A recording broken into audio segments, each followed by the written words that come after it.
Coming up on this episode of Nintendo Cartridge Society, this episode is still meaningful, even if it comes out after Black Friday. This magic will make your sword shoot fire, so the Nintendo Cartridge Society shoots fire with you.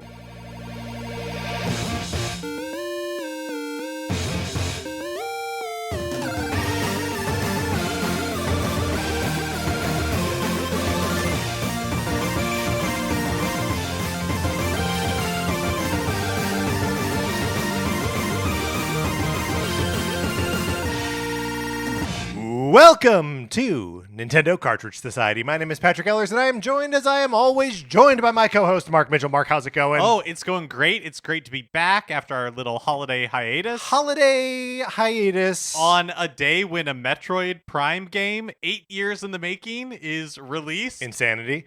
8 years, like, actively in the making. Yes, 8 And years then, announced. Yes, yes, crazy stuff.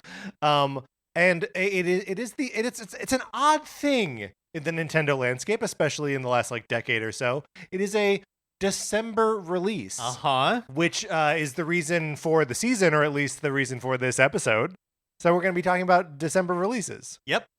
But before we do that, Mark, we got to shout out the Patreon. Patreon.com/Nintendo Cartridge Society, where if you are supporting us at the 8 or 16-bit levels, you get access to our once a month episodes of miniseries like NCS at the Movies. Yes, and we have a really exciting one coming up soon where we're going to be talking about Wake Up Dead Man, a Knives Out mystery. Yes, and thank you for using its whole name, which of course can be abbreviated as DMACAKOM,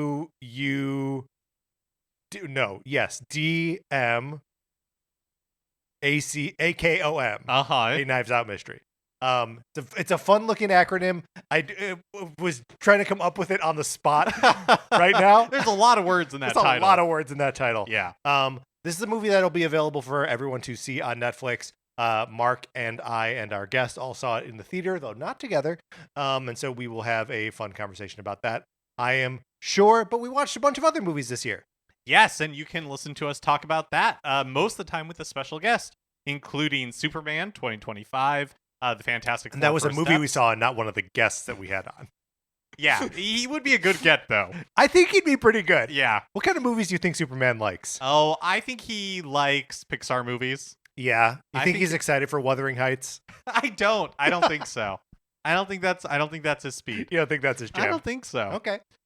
But yeah, you can check all that out. Also, if you are interested in contributing at the 4-bit level or at the no-bit level for freezies, there is extra content for you on patreon.com/Nintendo Cartridge Society. So go check that out, see what we have to offer at whatever price you are comfortable paying.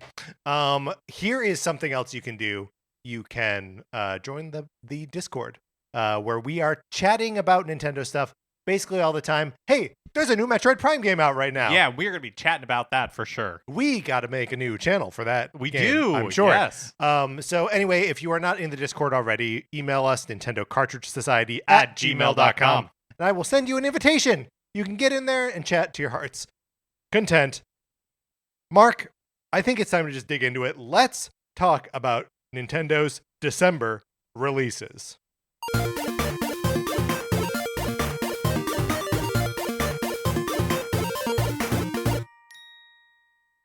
Now, as always, Mark, you and I live in the United States of America, North America. That's right. As far as regions go, the North American region. So all of the dates that we're talking about through the course of this episode are going to be the U.S. or the North American release dates. Right, and that really only starts to matter maybe 10 years ago. Because for a while now, it's been lockstep worldwide releases for the most part. Right. But that wasn't always the case. And the further you go back, the crazier the release schedules get. Truly, yes. And so the point of this exercise is to really see the effect of, because really a December release, to my mind, just means post Black Friday. Yeah. So which is also feels like it's becoming less of a thing, but go on. I feel like in North America, October and November releases tend to be Nintendo's most important releases for the holiday season. Absolutely. Right? That's where Pokemon is. That's where Mario Odyssey is. Yes. And then December is like these games are good too. Sometimes it's these games are good too. Sometimes I don't. We're gonna go through all of them, But and to see what sort of patterns emerge. right, because that's how I think about them. But I Yes. don't know if that's a more like recent thing or if I'm just totally wrong. But in my head, when there's something like Metroid Prime 4, for example, Yes. coming out in December, it's like, oh, okay. The reason can be a December game is because its success is not that important to Nintendo. Like, it's not teeing this up That's as true. the big entry in the year. Right. That's how I think about it. But I don't know that that's true because there are exceptions to that. There are definitely exceptions to that, but I think as we go through this, we are going to find very few Mario releases, for example, right?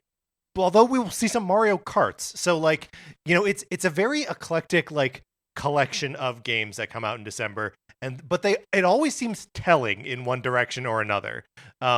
And I just think this is going to be a fun exercise. I'm excited to go through it with you. Mark, in terms of the phenomenon of Black Friday being the day after Thanksgiving in the States, this like insane sales day where stores finally start making money. There are conflicting reports as to whether it's called Black Friday because that's when stores actually go into the black for the year, as like an accounting term, or if it's just what retail workers refer to the least pleasant day to work out of the year. Disputed. But it does. This year, I found myself at Best Buy on Black Friday because I was buying a phone for an employee who had theirs stolen. So I didn't mean to go looking for deals, but I did get like 25% off the phone I was buying. Right. Yeah, I feel like Black Friday has changed with online shopping. Yes. Because fewer people are being trampled nowadays. Yes. Do you remember that one when that was like a yearly occurrence? Oh, they call them doorbuster sales because people would be breaking down the doors. It was a violent time that we lived through, Mark. Yes, it's now a more benighted age, I would say. Yes, it's a more civilized shopping. Anyway, the other thing is that like so much, especially in terms of video games and all media, basically, is that so much of it is done either you don't buy it, you just like stream it or rent it or whatever, or you are buying it digitally, and there's no need to bust any doors or trample any people. I will say that this year, as far as like Black Friday goes, a ton of Switch games were on sale at like Nintendo first party Switch games. Yes, were on sale at deep discount, but physically. Not like I feel like physical still with video games still has the advantage as far as like holiday sales go. Yeah, that's true. Well, and in terms of like hardware and accessories too, right? Like the PlayStation VR 2, for example, was $100 off. Like that's a big deal. The Switch 2 Mario Kart World Bundle, yeah, $50 was off. $50 off, starting at Walmart, and then Best Buy. Oh yeah, everyone else followed suit. Amazon, Target, all like followed them, which is remarkable for a like first year good, well-selling console. Yes, like the Switch 2, and the the Switch 2 launch era amiibo were deeply discounted. Like the Tears of the Kingdom Sages were like $10 each. Even Yunobo. Even Yunobo. Wow. Which, I think I paid $30 for each one of those. Yeah, but you've had the jump on admiring them. Well, you've had that so is many true. more months of admiring them than other people. That is true. I mean, I got to take them out months ago, put them in a box, and forget that they existed. I thought you were going to say, yeah, but you're a fool. But all these things are true. But okay, so obviously there is still some, and we're living through weird economic times right now and have been for the last several years anyway. But so I don't know how much you have to get a game out before Black Friday figures into Nintendo's calculus now. I still think it matters. Sure. And the reason I think it still matters is because I think that people start thinking about holiday shopping like in anticipation of like Black Friday and stuff. And so I do think people start thinking about it, and so you want to be that thing that is on their mind, and that's why I think they continue to position their major games for October and November, because by December it's just a little bit, you're cutting It's a it little close. too late. You're Yeah. kind of close. Yes, absolutely. Okay, that's a good amount of preamble, I think. Let's just start at now, and we're going to go year by year from 2025 all the way to 1988. And we're going to talk about the games that Nintendo dared to put out in the month of December. Starting, of course, with Metroid Prime 4 Beyond, a game that you and I have not played yet. Of course, as we're recording this the day before it comes out. But what do you think it says about that game that it's being released now? I think you made the point already that like Nintendo, not that they don't care about how it does, but like their financial stability as a company does not at all hinge on whether Metroid Prime 4 is a commercial success. Yeah, and maybe another way to think about it, we were just talking about October and November, those releases are the most important for like mind share, I guess, is that they view Metroid Prime 4 as another good game that somebody could pick up, but maybe not the driving reason for somebody to pick up a Switch 2. I also think it is a game that is less likely to be a successful gift, right? Like this is a game that is, fundamentally for grown up Nintendo fans, right? Like for like I wouldn't get this for my nieces, for example. Yeah, it's definitely a more specific, and this is, I think, always been true of Metroid. It's a more specific flavor of Nintendo game than a big hitter like Pokemon. Yeah, totally. And as mentioned previously, the Pokemon games almost always come out in November, right? Yeah. Like that's especially like the big generational ones. And we'll see how Metroid Prime 4 does. Like it's reviewing pretty well, not ecstatically. The reviews are so interesting because it feels like there's very little like middle ground. Yes. It's either people really loving it and it's like 8, 9, 10 out of 10s, and then people not liking it and it's like scoring a 3, and there's very little like in between. Right. But what's interesting is like I think I've only seen the 110 that like everyone else is sort of like, this is a very good game. It is not going to. It doesn't reach the heights of Mario Odyssey or Tears of the Kingdom or even like Bonanza, right?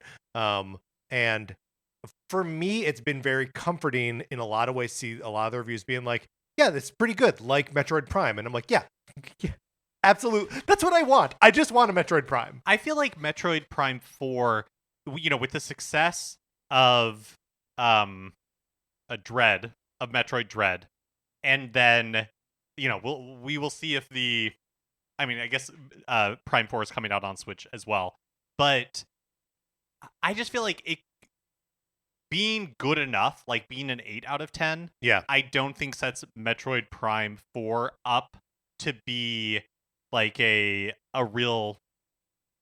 I think there is a world that if Metroid Prime 4 was like amazing, that it could have become like, it could have pushed Metroid as a franchise to another tier. Sure. Because, Dread has the most successful Metroid game ever. But before that, it was Prime. And I think Prime 4, just more people are into like first person shooters, like exploring open spaces, all that kind of stuff. Like, I think Prime 4, if it had been a 10 out of 10, could have really sold gangbusters, and it just being like a good game, I don't think is going to be enough for it to do that. Well, and this is all we're just talking about a game we haven't played. But I do think the end of the story of the end of this year with the Switch 2, I think will not be fully understood by us by the end of the year. Because I think that Kirby Air Riders, well, it reviewed pretty well, basically the exact same that Metroid Prime 4 did. That both of those games are going to age better than they show like in their time. Like I think they will be remembered as like, hey, these are pretty good, pretty cool games. I feel like the same thing happened with Luigi's Mansion 3, right? That when it came out, people were like, yeah, it's pretty good. And then like as the years go on, people are like, that's the best Luigi's Mansion, right? And then also being like, and beyond that, it's one of the best games on Switch, right? It just like these games feel very much like that. Like they have the potential to the warts of them or the inconveniences of them to sort of like disappear with more people getting access to them and just being like, oh yeah, but it's fun. Yeah, it will be interesting to see if any of those titles can like break out in the same way Yeah. that Luigi's Mansion did, for sure. Um, so we've mentioned a couple of them already, but the big November and October-ish, like end of the year releases that Nintendo put forward this year, in 2025 were Pokemon Legends ZA, Hyrule Warriors: Age of Imprisonment, and Kirby Air Riders. Kind of coming in hot with a lot of new titles at the end of the year. And I sort of like, in some ways, I feel like Metroid Prime 4 is jammed into December, not through any like, it doesn't feel like it's a purposeful December release, but just like they were putting out a new big game every 2 weeks around Thanksgiving. Yeah, it definitely seems like it could have been a November game, Yep. and maybe at one point Was? was Yeah, we don't because know. the amiibo came out, though that first round of amiibo came out earlier in November. What a good data point. Yeah. So it's like, yeah, maybe at some point it and Age of Imprisonment were flipped, and for one reason or another, they decided to um, move Prime 4 to December. Yeah. Yeah. And like truly, if they're just like, which of these games makes the least sense as a gift, and it's Metroid Prime 4. And like all the rest of them, you buy Pokemon for, your kid. You buy Kirby for a kid or for a friend. Sort of ditto Hyrule Warriors. Slash, I don't. They can release those games at any point. They're gonna sell what they're gonna sell, right? Right. Um, uh, yeah. So anyway, I do feel like of mhm. the two games, like Hyrule Warriors and Metroid Prime 4, if those were the two that were switched, makes sense because they seem to me the same like caliber of game where they are going to have their fans, there are Yeah. people that it's for, but they're not the like all ages affairs that Pokemon or Kirby Air Riders is going to be. Yeah, totally. Which of course is not to sell short the depth of either of those games because especially Kirby. You and I have not really talked about Air Riders yet.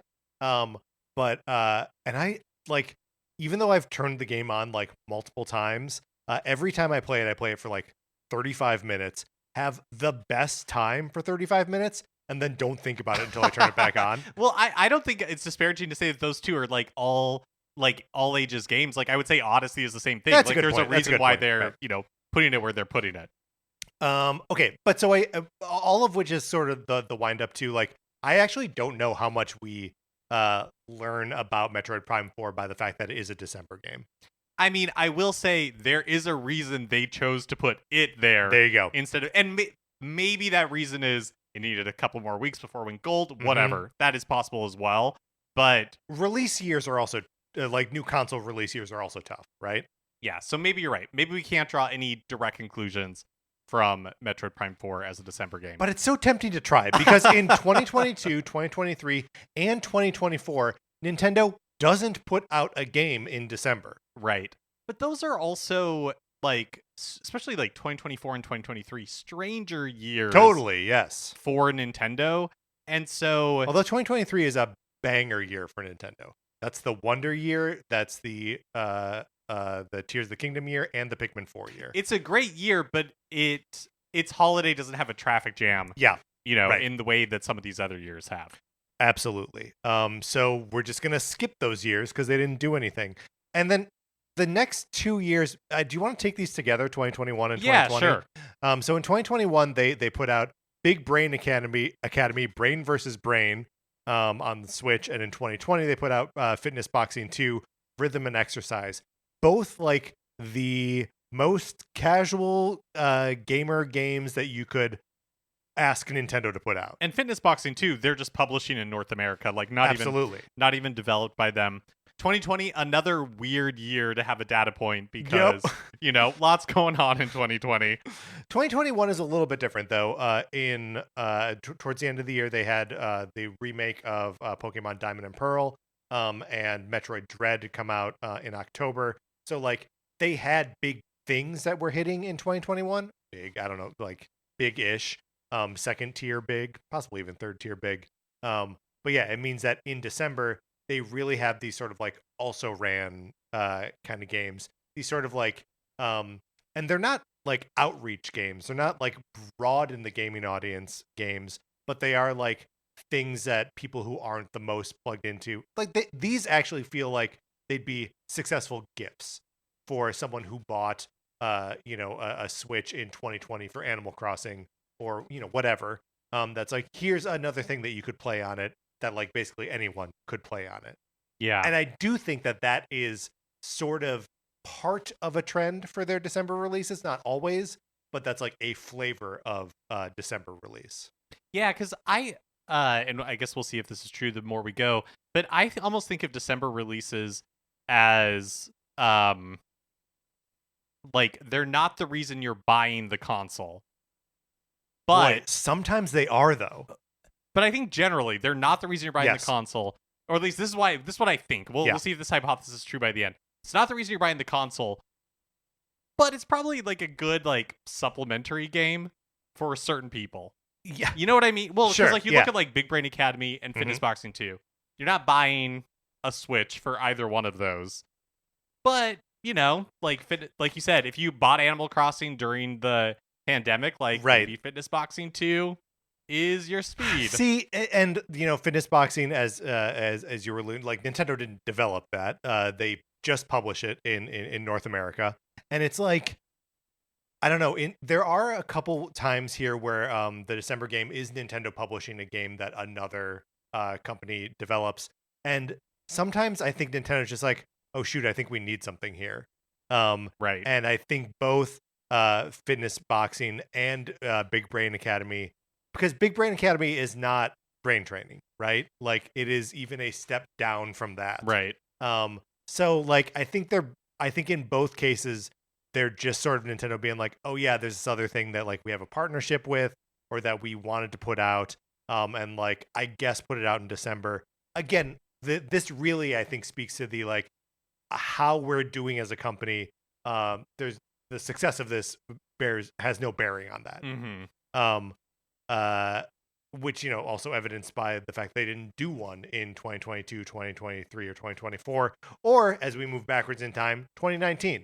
But you get to 2018, and Right. here is a real mystery. Here's a data point. Because this is one of the biggest releases of the year, one of the biggest releases of the generation, Mhm. a game that they spent basically their entire E3 presentation talking about in minutia. We're, of course, talking about Super Smash Bros. Ultimate, which releases the 17th of December. Like Late really into the late. month, which again Really is late. rare. Like Yes. like these other releases we've been talking about, The 4th, they're at the, the 3rd, very yes. beginning of the month. They're right around that like Black Friday cusp time. Yep. But Smash Ultimate doesn't make it out till the 17th. Which I don't know what to make of at all. I don't know what to make of that at all. Do you think it just wasn't going to be ready before that? How can that be? Because the game, obviously the game is packed and full of stuff. But like they had been working on it since Smash 4 came out, right? And it's just like, it's a game that they constantly were adding things to. The Piranha Plant, an additional character, was ready on day one. So like, yeah, or maybe it was a couple days later. I can't remember. But but it's not like they had a November game or like an October game that they In 2018. that they really needed to space out, because the big November release that year was Pokemon Let's Go Pikachu and Eevee. Mhm. And I totally think that like that game sold well. But I think the audience for both of those could have coexisted. You could have released, Absolutely. if it was ready, you could have released Smash in November, and you could have released Pokemon Let's Go, and they both would have done well. Right. Well, and we will get to it a little bit later on, but this is not the first Smash Brothers game to come out in December. So I wonder if they have a little bit of like, it's okay, this game can exist there. And there's also a thing with Smash Ultimate where they supported it with DLC for like 4 years, right? Like a really long time, adding characters to it.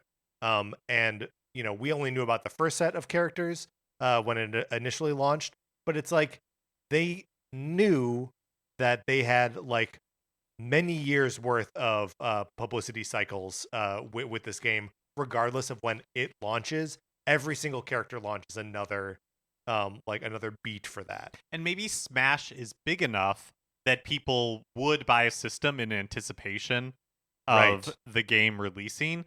But honestly, I really think the reason it was so late in December is because I don't think it was ready. Because if it was ready, Why not why throw it out wait? earlier? Yeah. What is the benefit of waiting? It's a good. It's. I mean, it's a fantastic question, and I wonder because 2018, that's the second year of the Switch. And I wonder if because 2017, I think probably goes down as like maybe the most loaded year for Nintendo releases with Breath of the Wild and Super Mario Odyssey and Splatoon 2 and Mario Kart 8 Deluxe and everything else, right? Where it's just like they need to let everything they put out in that first year breathe and continue to sell. And so they're just like, we'll put out Smash Brothers in 2018, but it can be way at the end. Yeah, that's interesting. I don't really buy it. It's not. It doesn't make a lot of sense. but it's interesting. That's an interesting idea. Speaking of 2017, there was a December release. It was Xenoblade Chronicles 2, which falls into the sort of bucket of like Nintendo does seem to dump some like RPGs in December. Another like thing for me where I wonder if they're looking at it and being like, the grown-ups who are interested in this will buy it, doesn't matter when. I think yes, yeah. in the same way like Metroid Prime 4. Right. It doesn't need to. It's not going to be a gift. No one's buying this for their 8-year-old. Right. Right. It's not a driver of like console sales, but it's a good supplementary thing. Yes. To exist. Right. And this totally falls into that category in a way that Fitness Boxing 2 does not. Right. Xenoblade Chronicles 2 also, it's just, I love that it made it into the year, because I remember when it was announced, right, and people were like, no, I think it was announced at the January Switch 2 or Switch reveal, and people were looking at Nintendo's lineup just like, there's no way all of this is going to ship in 2017. Right. And so Xenoblade Chronicles was one that everybody was like, no, that for sure is falling into 2018. Right. And they're like, nope, we got it. They got it in. December 1st. Again, kind of like Hyrule Warriors Age of Imprisonment, when it was announced as winter. I was convinced it was going to be January, yeah. Yeah, it seemed they were setting it up. No way, like November. Who considers that winter? Right. But that's where it ended up. What are you going to do? Okay, now as we venture, we are now crossing a threshold into the sorry, do you have something else to say? Well, the only thing I wanted to say is that in 2017, right, the big release in November was a 3DS game. It was Pokemon Ultra Sun and Ultra Moon. Yeah, well, and those that is true, but I sort of feel like Super Mario Odyssey is the big release of.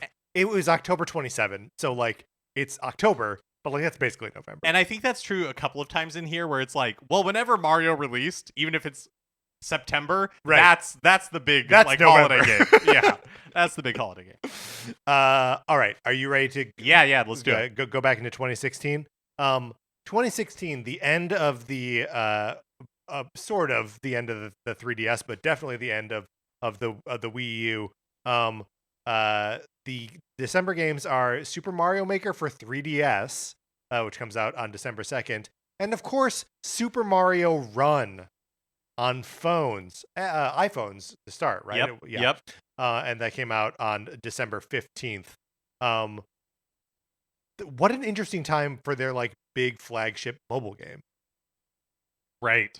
And it had been announced in September at Apple's like big iPhone event. Right. But this was such a huge deal at the time. Looking back on it now, it's just like a weird footnote of history. But Super Mario Run was a huge deal because Nintendo had been so resistant to get into mobile gaming. There was so much investor pressure for them to do it.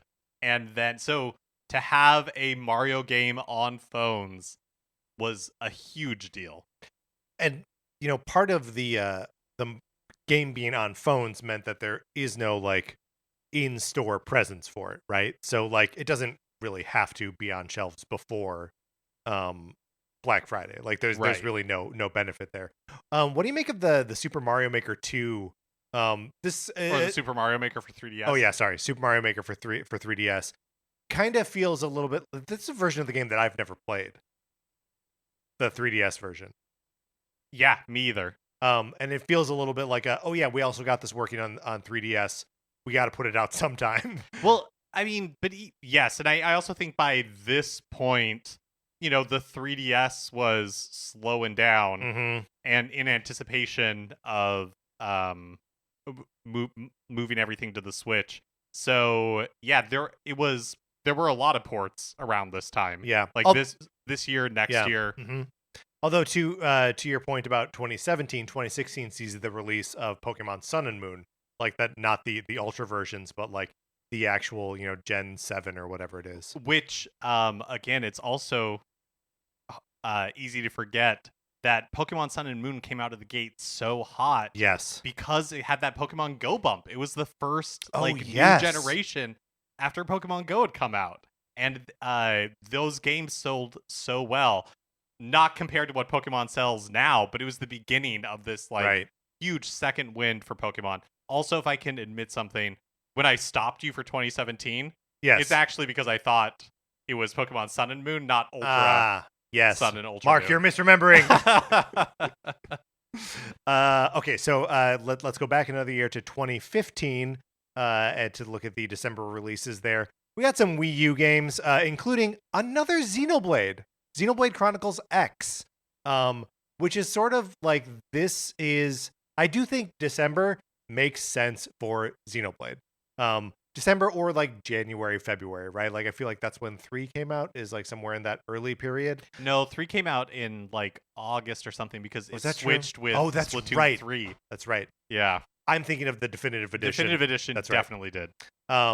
So, but again, another, like, you're not giving this as a gift. This is an adult who knows they want this. Yeah, I think December is for the freaks. I think that's what we're kinda, yeah, as evidenced by the other release from December 11th, Devil's Third on the Wii U. Yes, you remember Devil's Third? It's like so, a guy with guns and tattoos and stuff.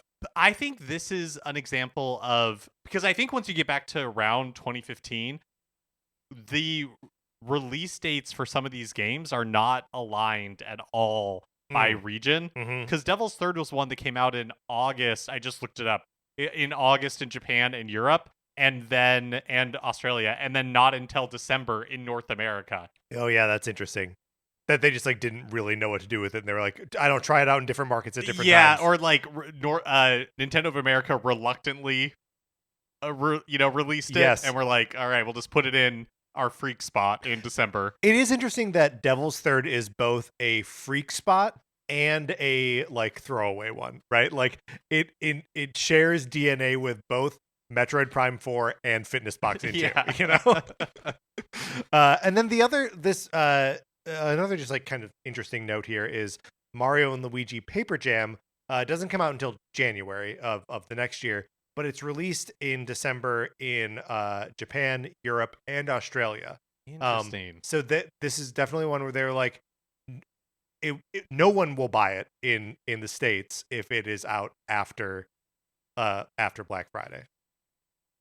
Do you think that 10 years ago, and this is listeners from outside North America, I'd be super interested. Do you think 10 years ago Black Friday was not a thing in Europe, but that it has more of a presence today? Yes. So Black Friday definitely does have more of a presence internationally now, which is funny because it's not as though the holiday that kicks off Black Friday is like, people don't celebrate, American Thanksgiving outside of the States. But yeah, that Black Friday, that just like that has globalized price reductions on online retailers. It's sort of the inverse of what we were saying before of like that people are shopping less at brick and mortar stores, but now that those deals have gone online, it means that Black Friday conceptually is a global thing now, but wasn't 15 years ago, or was less so 15 years ago. Anything else about 2015? No, I mean, it was also one that didn't really have a big November release. Like maybe Yokai Watch counts, the first game on the 3DS. They so wanted it to count. Mario Tennis Ultra Smash on the Wii U. Like, I don't know. You're only naming bad games right now. Well, that won't stop me from naming Animal Crossing Amiibo Festival. No, in fact, it should encourage you. Which is also released in November of 2015. All right, let's move back to 2014 and talk about some December releases there. So both the NES Remix pack on the Wii U or the Ultimate NES Remix on 3DS, which are virtually the same package but like a little bit different. These are like the physical retail releases of the NES Remix Volume 1 and 2 kind of like put together on both of those. This it feels like a hardcore thing, right? Like actually it's kind of both, right? It's a little bit the freaks and the like accessible game sort of thing. But those both came out in December. And then here's a fun data point that I like that I'm going to call back later is Captain Toad Treasure Tracker comes out on December 5th of 2014. Which I don't really know how to categorize this one. Right, because it's Mario adjacent. Right? So it's definitely like all ages. So I don't think it falls in the freak category. It's kind of its own thing. I think honestly, Captain Toad Treasure Tracker, a totally successful gift. And part of the reason I know that is that you gave it to me for Christmas I remember that. I remember that. I bought it digitally somehow. I must Somehow, have given you yeah. a code. Yeah. Yeah, that's right. Yeah. But so just pin that. Captain Toad Treasure Tracker is one of these December games. We will later discover that this is a pattern, and someday in the future, I expect to get a Toad game in a future December. November, this was actually a big year for the Wii U and the 3DS because in November, Super Smash Brothers for Wii U was released, and then in October, Right. the 3DS version had come out. Mario 3D World, right? No, that's not I don't right. think I'm so. I'm sorry. I I'm don't wrong. think so. All right. Moving backwards further. Sure. 2013. Hey, nothing. They put out no December games in 2013, but A Link Between Worlds came out in Japan in December, with it being released in November everywhere else. I don't really know what to make of that, other than they were. I don't really know. Yeah, New Year's is a really big holiday in Japan. Uh-huh. And so maybe that's why they feel more comfortable releasing those sorts of games in That's December. interesting. I don't know. Yeah, interesting. We also don't really have any information for 2012. There were no December games in 2012. I did just make a little note in our show notes here that it's crazy the number of platforms and like avenues for releasing things that they had in 2012. The DS and DSi was still like an ongoing concern. 3DS, Wii, and Wii U, plus Virtual Console eShop and DSi shops, like they just were releasing things on so many different platforms, and that it's crazy that now it's like Switch. Yeah. And I guess now it's Switch 2. But like they had so many more little ecosystems going on back in 2012. Yeah, I made a similar note later where you're just like, because it's been Switch for so long, Yes. it's difficult to remember that they were balancing all of these platforms at one time. Totally. Third pillar stuff and like overlapping generations. And it's like beyond that, because there were these like designated portable platforms, it meant that there were just like smaller games, easier to develop games. Yeah. That as we move backwards here, sorting through both the games that they released in December and just throughout the year, it's like, oh my god, Nintendo used to like put out hella games, and like they don't really do that anymore, which is kind of a bummer. All right, moving back to 2011, December 4th on the 3DS, Mario Kart 7. That's a big one. That's a big one. And I don't really know how to like classify this, because like it is probably the most like unquestioned. It and Smash, maybe they fall in the same category, right? Where it's like every now and then they put out like an absolute heater in December. And maybe it's because their big November releases that year on the 3DS was Super Mario 3D Land. Yeah. And so they needed some amount of like marketing space between the two. Like they didn't want to release both in the same month, possibly. The other big November release that year was Skyward Sword, which for whatever reason, when I saw this, I was like, it felt so crazy to me that Mario Kart 7 and Skyward Sword were coming out at the same time. I don't know why. I don't know why that blew me away so much. But this must have been the 3DS's first holiday season, right? Yeah. Well, so one of the other notable, I'm also just going to quickly mention here that Fortune Street comes out on Wii on December 5th. Yeah, but that's another one that uh, I firmly believe Nintendo of America released only under duress. Totally. That they were like, no one knows what this is. Yeah. We didn't develop this. Who cares? Put But it we out have whenever. to have something for the Wii this holiday Right. season. But the notable thing that happens for the 3DS in December of 2011 is the 3DS Ambassador Program kicks off its like second wave of free games, which is 10 GBA games that otherwise would not be available to play on the 3DS. We're talking F-Zero Maximum Velocity, Fire Emblem The Sacred Stones, Kirby and the Amazing Mirror, Mario Kart Super Circuit, Mario vs. Donkey Kong, Metroid Fusion, Zelda Minish Cap, Wario Land 4, WarioWare Mega Micro Games, and Yoshi's Island Super Mario Advance 3. None of those are new, and we're not talking like virtual console releases basically through the rest of this. But this was a moment for people who had bought the 3DS early to get all this crazy new stuff. I also just wanted to call out that WarioWare Inc. Mega Micro Games is maybe the king of Nintendo game titles where knowing how to accurately spell it is a gymnastic athletic feat. Because WarioWare is one word with an intercapped W for the where part, comma, Inc., period, colon, Mega Micro Games.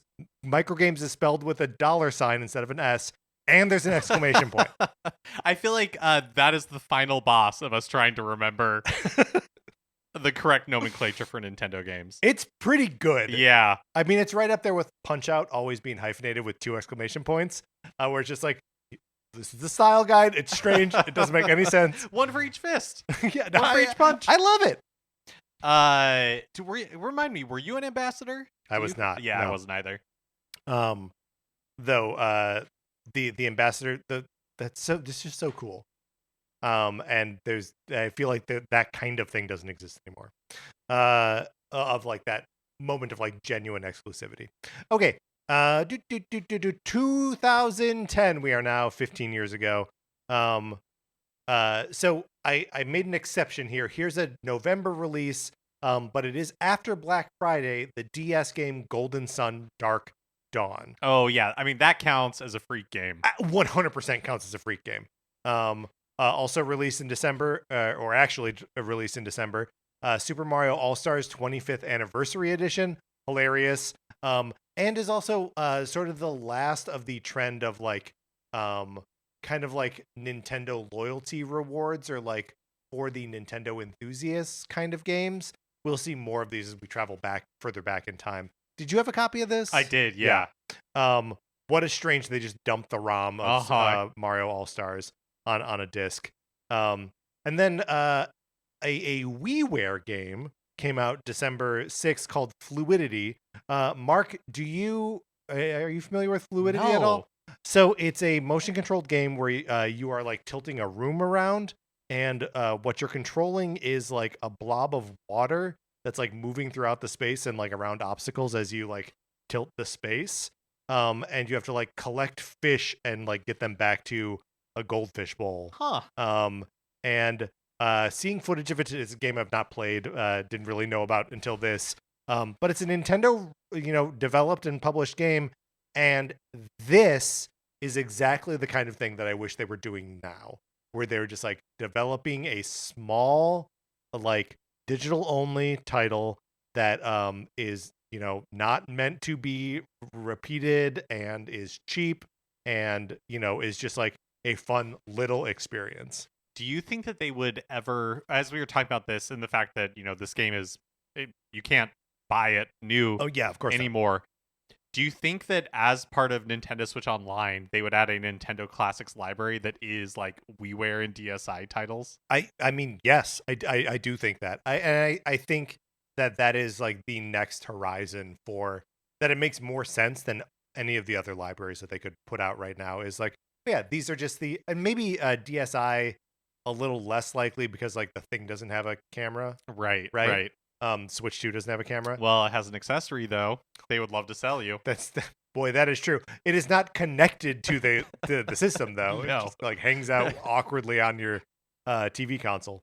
All right. Anything else about 2010? Nope. Okay, backwards in time again to 2009, coming out in December on the DS. The Legend of Zelda: Spirit Tracks, just a straight up a Zelda game. Yeah. Huh.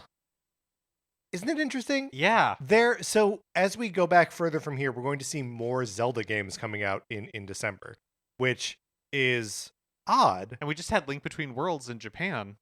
Right. That we just talked about. More recently. Uh-huh. And I wonder if some of that just has to do with like the realignment in the last 2 decades of Zelda being a like title that like the real ones knew about to being like more mainstreamified. Yeah, that's a good point. Because until Breath of the Wild, it was a well-regarded series. Yes. But it didn't sell crazy. Amazingly well. Yeah. So you're right. Maybe Zelda is a freak game. Was a freak game. Yeah. It has graduated from freak game to mainstream success.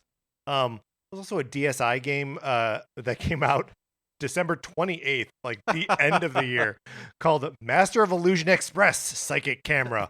I have no idea what this is and was not able to look it up. Do you think there was a Master of Illusion game and then this is like a mini version of it or something that was created Possibly. for DSiWare? I would also believe that Master of Illusion Express is like a name of a train.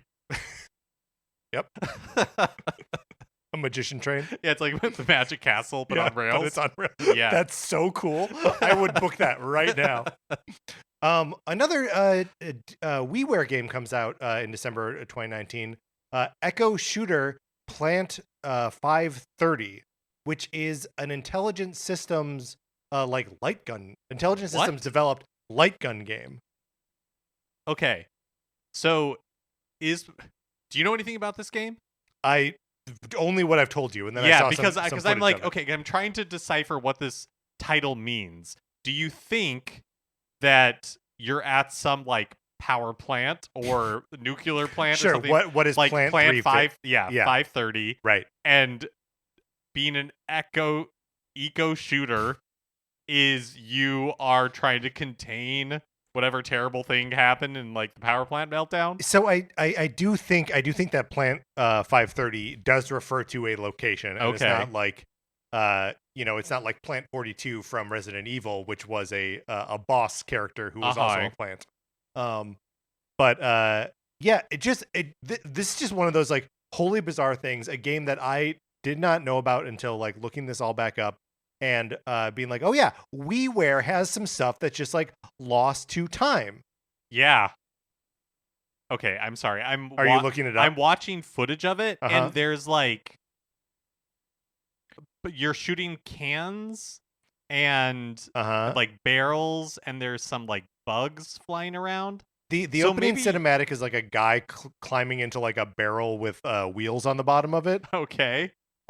It's wholly bizarre. Yeah, amazing. But now I badly want to play. Yes, I badly want to play Fluidity and Echo Shooter. Okay, 530, okay. And I want them to go on to like a WiiWare. Oh my gosh, Nintendo totally. classics. And also, it's making me think like because you said Eco Shooter was developed by Intelligent Systems, right? Yes, and they're also the developers of Codename Steam. I'm wondering if left to their own devices, here we go. If they weren't chained down by having to make or maybe golden handcuffs. Maybe they see Fire Emblem and Paper Mario as ways to make the games they really want to make, right? Which are these incredibly bizarre, weirdly violent games. Yes, they're like, look, we're doing one for them. We're making a Paper Mario, right? So that way I can make my dream project, which is Eco Shooter Plant 530. Fire Emblem pays the bills, but Codename Steam gets our thrills. Exactly. So 2009. What a strange December. Spirit Tracks, this Master of Illusion Express game, and Eco Shooter A weird like mix of digital only games and a mainline Zelda game. Um, right, we count Spirit Tracks as a mainline Zelda, right? Yeah. Thought a Yeah. spinoff. Okay. Mm-hmm.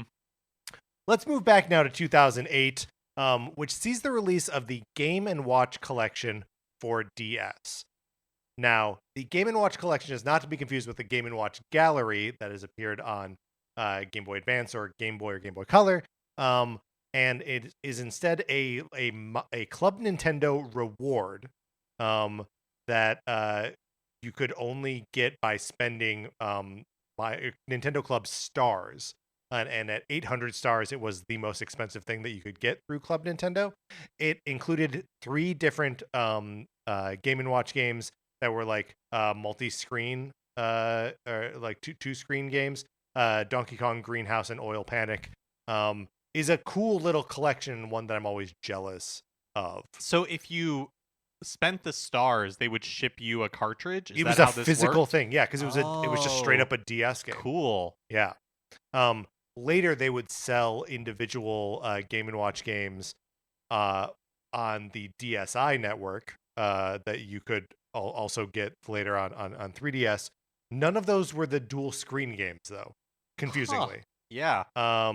So whatever, these 3 games you could send in your stars and get a physical copy of this Game and Watch collection, which is very cool. Also, here's another WiiWare game that came out December 29th again. Sometimes I like to put these things out at the end of the year. Maboshi's Arcade, aka Maboshi the 3 Shape Arcade. It's another like there's a thing spinning around and you're controlling with like motion controls. Just a rich history in at the beginning of the or not the beginning, but like the middle of the Wii's lifespan of Nintendo published digital only WiiWare games that were allowed to be like small and slight and pretty simple, but also then pretty cheap. The big November game I thought for 2008, I thought this was interesting, was Animal Crossing City Folk, which had Mm, the like We Speak yeah, accessory for it. A disappointing game, I think, generally agreed that it's not a particularly good Animal Crossing game, especially coming from Wild World.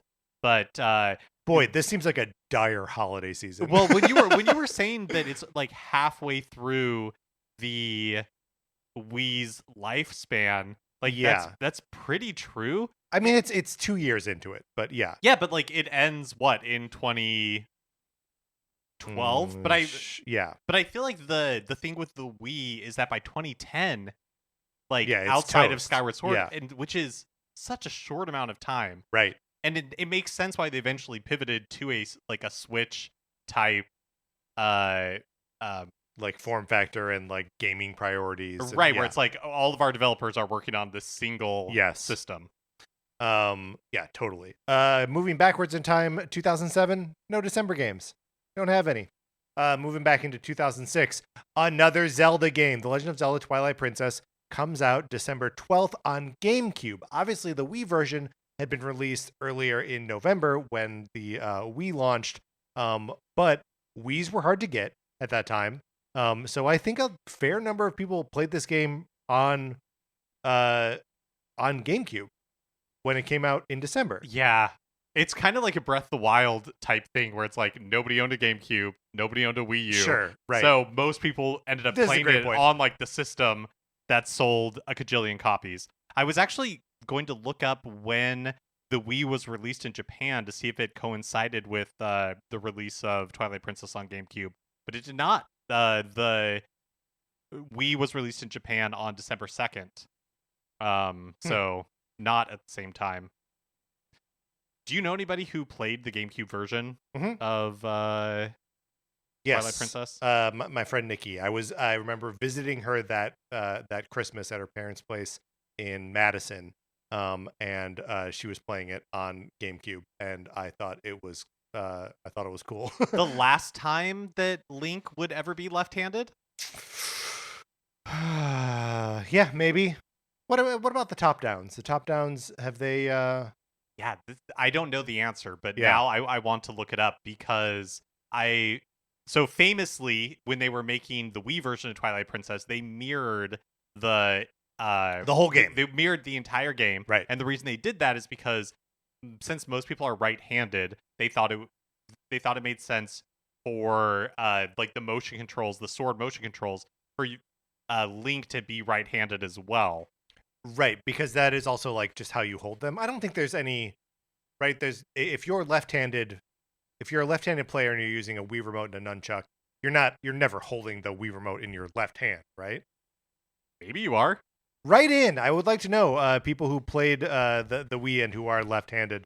Did you switch your grip on those? And so I think for forevermore, Link has been right-handed since then. But I Yeah. don't know about like Link Between Worlds Yeah. or what they did. Oh, probably in the remake of Link's Awakening, he's probably still left-handed Yeah, because maybe. that game is so So faithful. so faithful. That Yeah. I would guess that he's still left-handed. And then I wonder if Echoes of Wisdom in the moments where you are playing as Link, if he's left-handed, and when you're Zelda and you transform into a Link-like figure, if she's left-handed. We don't have the data. No. This could be an episode in and of itself. When is Link Much to left-handed? dig into. Yes, I agree. Also coming out in December of 2006 is Kirby Squeak Squad on the DS. Comes out December 4th. This is the latest Kirby game, right? That we have on this list. We'll see other Kirby's, but I think this is the first one that we're encountering. Yeah, here. I think so. And this was the year that when I was going through it, I was like, oh my gosh, they are supporting a dizzying amount of systems because they were releasing games for the DS, the Wii, the Virtual Console, the GameCube, and the GBA. Right. Times that like that we sort of miss right now, but it's also like, okay, guys, settle down. Just the Switch is fine. All right, 2005.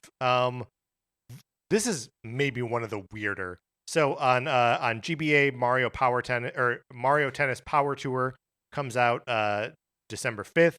Also on GBA, Final Fantasy IV Advance, which is published by Nintendo in North America. Whoa. And Super Mario Strikers on the GameCube, the first Mario Strikers, comes out December 5th, the same day as Mario Tennis Power Tour.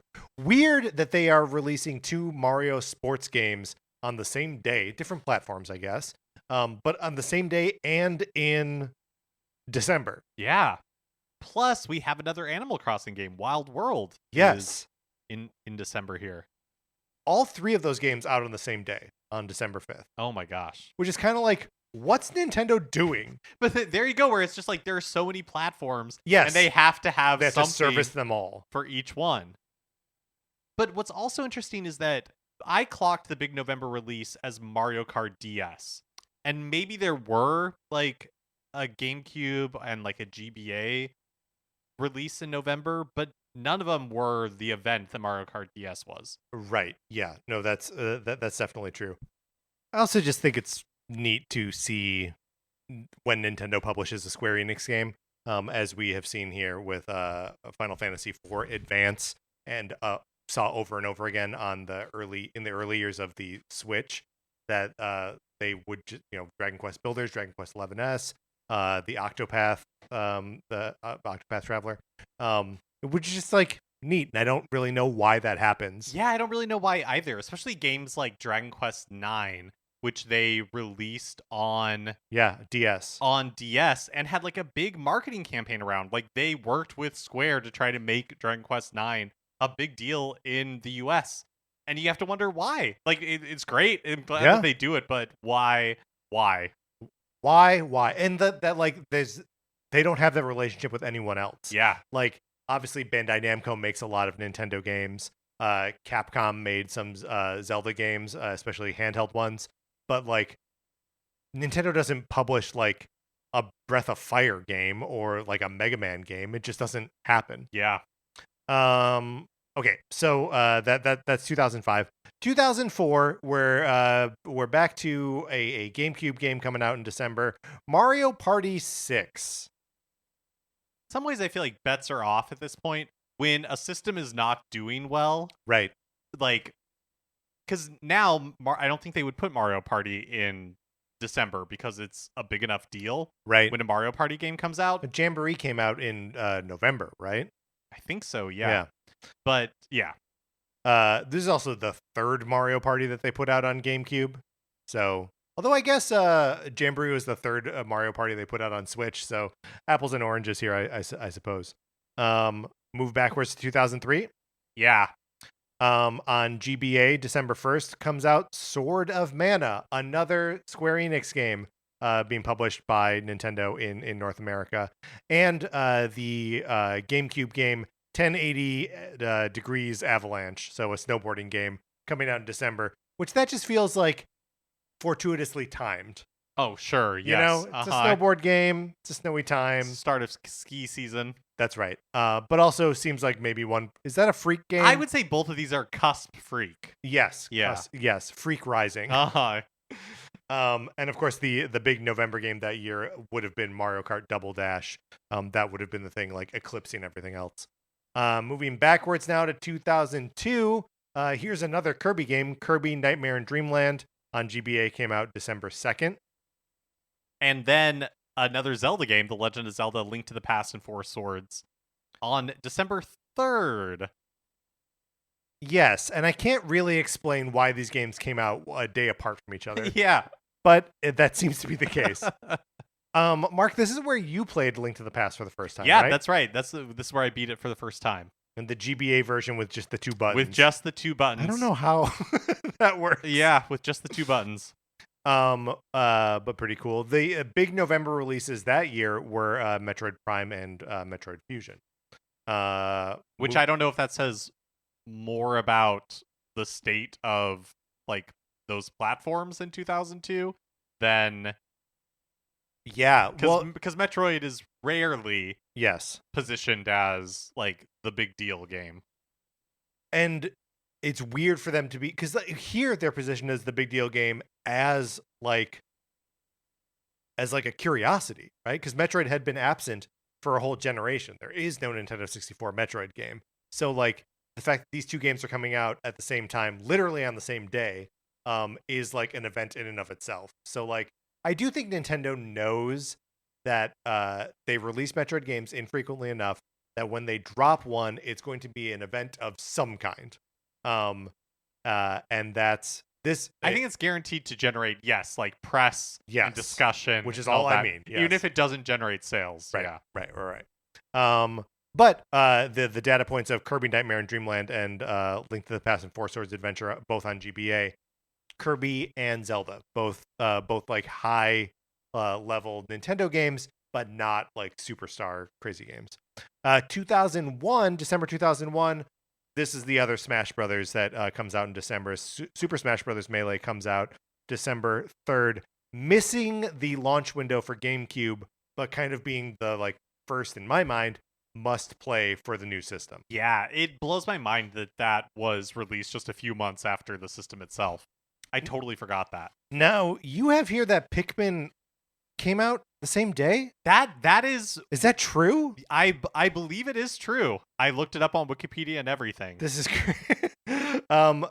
Do you find, by the way, that looking up some of these like historical dates for stuff is it came out in October. It came out in October in Japan. Oh, it came out on December 3rd in North America. There we go. Sometimes finding dates for these things, especially as we go further back, things just get fuzzy. Who knows if any of this is true? What a great point. But yeah, Pikmin and Smash coming out the same day. Well, you got your like Smash Brothers, which is a big deal, and then you got Pikmin, which is new. A total curiosity. Right. And total freak mode. Moving back to 2000, the year 2000, nothing. Yep, nothing. Really at like the end of the Nintendo 64's life cycle, when like they didn't really know how to support it. Like Majora's Mask comes out this year, and like which is a total Skyward Sword situation, right? Where they're like, I don't know, we've got this one big game that we've been working on, but everything else is kind of a bust. Yep. Okay, 1999. Mark, we're back in the 90s. How's it feel? Oh, it's feeling great. Very good. So December games that come out in 1999. Star Wars Episode 1 Racer, but be careful. This is the Game Boy Color version of it. Don't be fooled. Don't be fooled. It's not the Nintendo 64 one. Which I don't know why. This one was published by Nintendo. Interesting.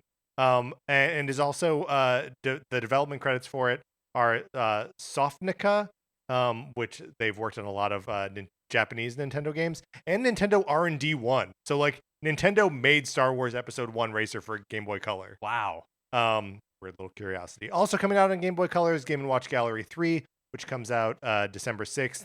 And of course, NBA 3-on-3 featuring Kobe Bryant comes out on December 7th. Only released in North America, but yes, published by Nintendo. Wait, so was that a... That's a Game Boy game. That's a Game Boy game. Okay. Yeah. Bizarre. Every now and then Nintendo would put out like pro sports games. All right.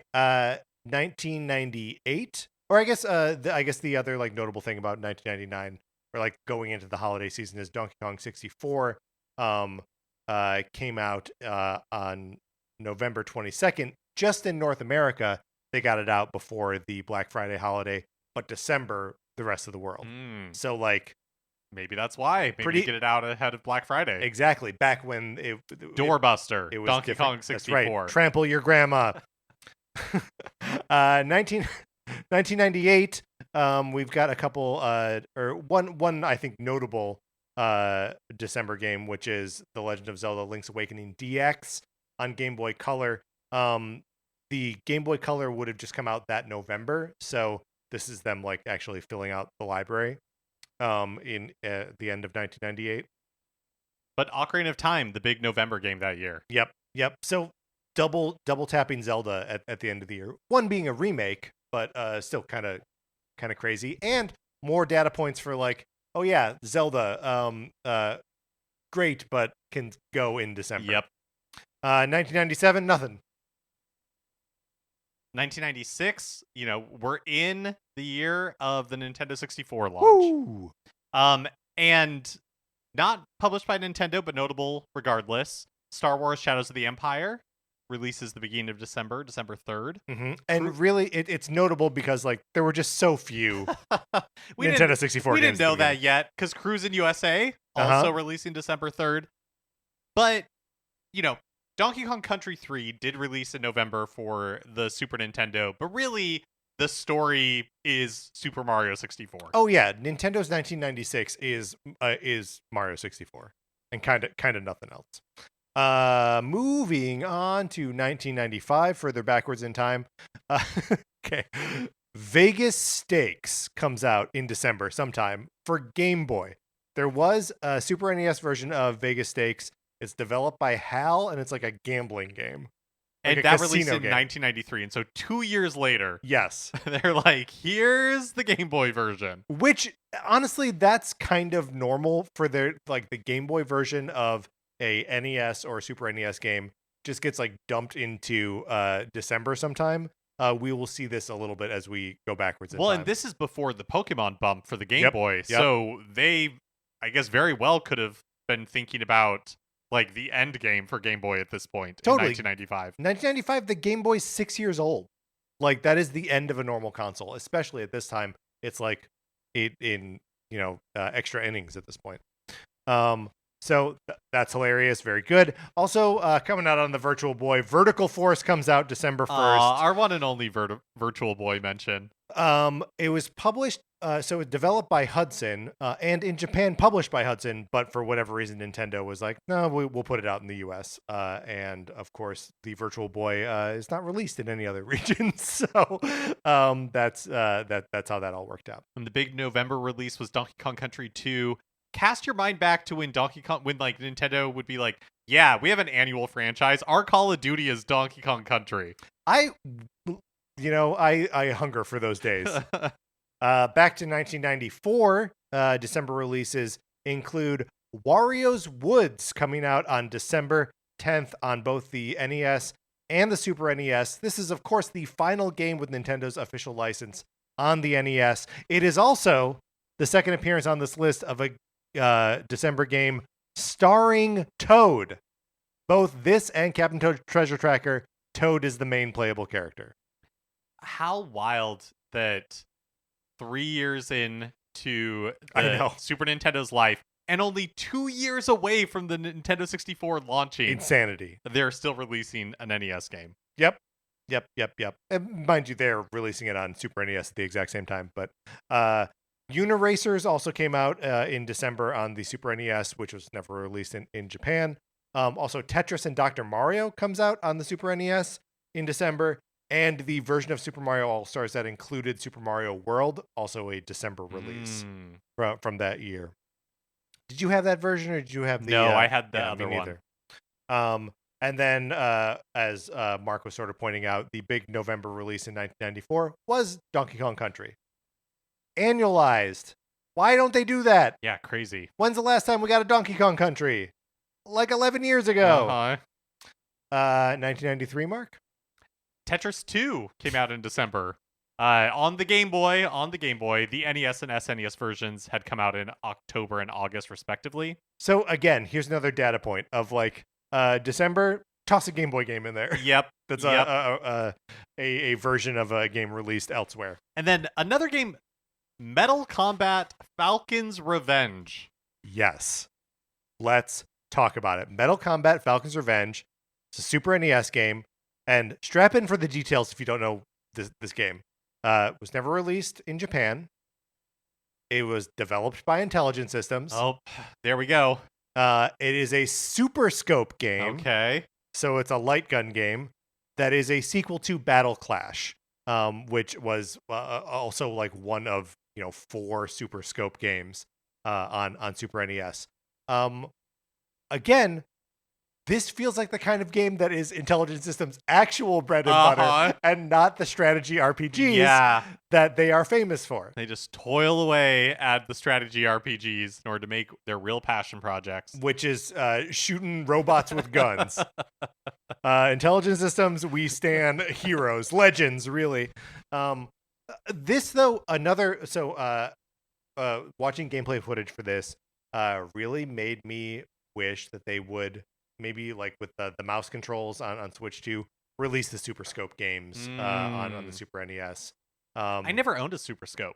Yeah, me neither. Yeah. Not many people did, which is truly why, like, Battle Clash, this Metal Combat, the sequel to Battle Clash, Yoshi Safari, and like the pack of 6 games with the Super Scope are, as to my knowledge, the only Super Scope game. Like, isn't the Super Scope like a bazooka? Yeah. It's so funny to have a Yoshi game with a bazooka. Right. It is odd. Hey, we were playing it loud. Yeah, that's true. Also, just kind of seemingly a weird year for Nintendo releases in general, because they didn't have a big November release that year. Going back to 1991, 1992, no December games in those early years of the 90s. Except now we're going back to 1990, where I think probably the most important December game of all time is released, Star Tropics on the NES. I think this is where that freak flag is being planted in December. I think so too. I think this is the original freak game. Yeah, and it's whether it was on purpose or not. Star Tropics. Well, maybe Star Tropics was not meant to be a freak game, but then it accidentally became one. Right, and they were like, hey, there's a freak market for December. Yeah. Also coming out in 1990 in December is Super Spike V-Ball / Nintendo World Cup. This was a cartridge that was part of the NES bundle called the... is it called the... Oh, shoot, I don't have it here. It's like the Sports Bundle? NES Sport Bundle?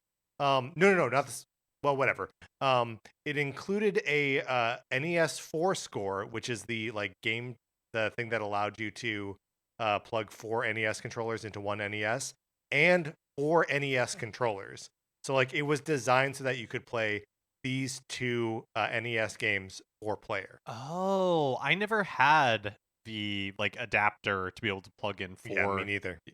Players at a time, 4 controllers at a time. We also get the Game Boy version of Dr. Mario. There you go. There's another example of it. And Play Action Football came out in December on Game Boy. Another game that was only released in North America. Now, is it possible that in 1990 and earlier, Black Friday was not did not a exist yet. thing I yet. think that's totally And so possible. Yeah. December was not at that time seen as a freak month, Yeah. because it didn't matter. Yeah. I mean, truly, we don't have many more years with like information to really look at here in terms of games that came out in December. Just because like yeah, the video game market is still so young at this point. That like yeah, like patterns have not emerged yet, other than of course Star Tropics setting the setting the pace for freak games. Going back to I 1989, love it. Short Order plus Explode. Yep, Uh, comes out on the NES. Food-based Power Pad games only released in North America. I love this because the Power Pad, which had come out the year before, mostly on the strength of World Class Track Meet, which was a pack-in game in one of the NES bundles, where you would run on the mat on the floor. They also had these like weird little food-based mini games in the form of Short Order and Explode, games that I've never played. I've only seen footage of, Yeah. but boy, would they be fun. Also, this isn't first party, but notable anyways. Castlevania The Adventure came out on December 6th for the Game Boy and is notable for being the only non-first party slash non-launch Game Boy game to come out in 1989 at all.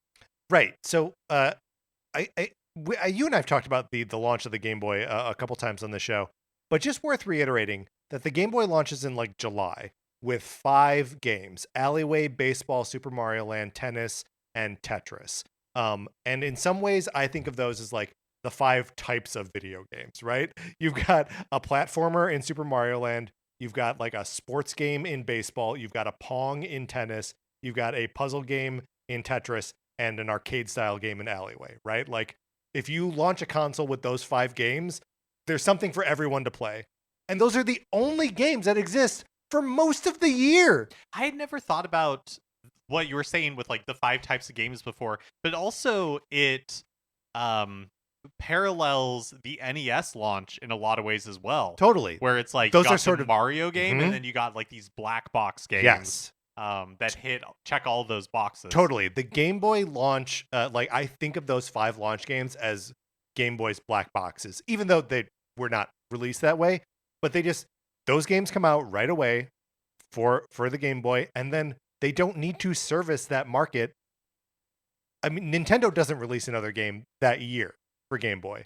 It takes Konami coming in with Castlevania in December. Yeah, and that's wild because we can look back on it and be like, oh yeah, Tetris, like killer game, Yeah. don't need to release anything else. But there's no way they could have known that when they were planning their release schedule for Right. 89. Right. Although in some ways they were kind of counting on it. Like packaging Tetris with the Game Boy was like part of the killer strategy to get Game Boy in every And house. Tetris was already very popular. Yes, totally.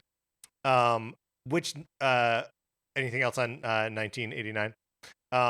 Now back to 1988, which is the earliest year that we're going to be looking at December games. Guess what comes out in December of 1988? Zelda 2: The Adventure of Link. Sort of again, maybe this is the original Freak game, Well, but it's also Zelda. but part of the it checks a lot of the boxes that we've been talking about. Totally. But I think one of the reasons it released in December was because Nintendo had a chip shortage at the time. Oh, right. And so the release of Zelda 2: The Adventure of Link kept getting like pushed back, moved Mhm. around because and also game releases were very different where it was less of like there's a huge inventory and a street date, that all the retailers are Yes. sticking to. It was just more like when could games get shipped to different people is when it would start trickling out. But yeah, I wonder if Zelda 2 would have come out sooner if they could have sourced the chips for it. Yeah, probably. Zelda 2 is also a game that Nintendo spent a lot of time like localizing for the West. It's just a very not very different, but like there are tweaks in basically every aspect of the game from the Japanese release. And part of that has to do with it's not a disc system game in outside of Japan, but also is like they futz with the like the leveling up system, which is a lot more punishing in the Japanese version, and like just like sort of little things that indicate what's happening on the overworld are clearer in the North American version. So like they did a lot to it to bring it on over. Yeah. So cool stuff. What do you as we have now gone through all of it, I do like that we have identified there's like a room in December for like hardcore freak games, and for sort of like, hey, everyone can like kind of dive into this slash maybe this is garbage, right? Yep. Yep. Um, yeah, I started this by saying that I think that Nintendo releases games in December when it's not a system seller. Mm-hmm. And going back historically, I don't think that's true. If you look at like the from like 1988, like Yeah. we went all the way back. I think that's more of like a modern thing that as Black Friday, as that like Thanksgiving kickoff to the Yep. holiday shopping season became more like important and prominent, that we saw them positioning those important games in October and November. And now that, like we were talking about, maybe the importance of Black Friday is lessening, we will start to see it go back to how it was before. And Yeah, it's interesting. Like, prior to Metroid Prime 4, right? Um, you know, there were 3 years where there was no December game, and then like two really forgettable, the Big Brain Academy and Fitness Boxing, that like the gap between notable December releases is Smash Ultimate to Metroid Prime 4. and if you remove Smash Ultimate as like an outlier, Right.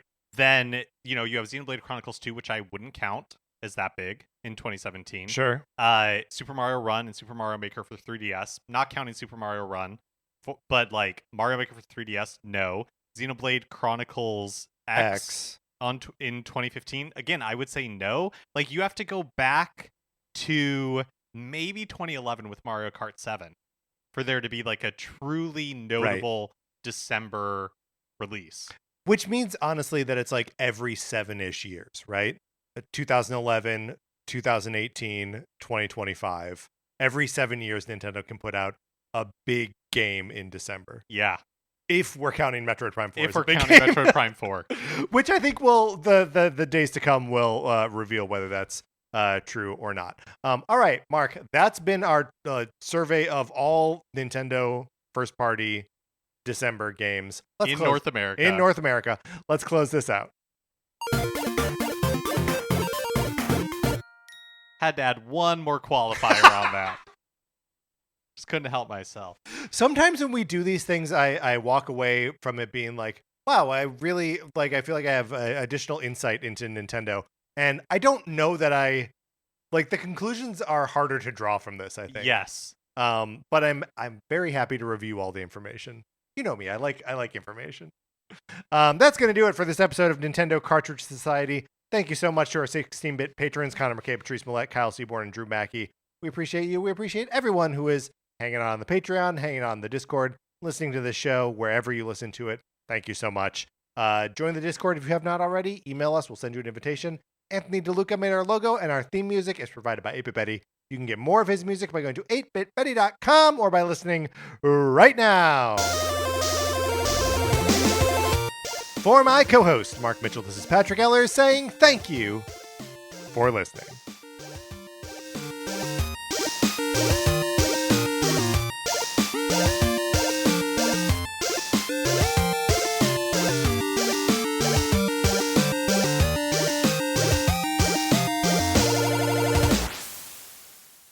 There was also one of these years where the Zoda's Revenge came out on like the Wii Virtual Console in December, and I had to really fight myself to not include it in the list, just because it's interesting that like that's it, Virtual Console, right? So it's an old game re-released, but that's freak mode stuff. It is. It truly is.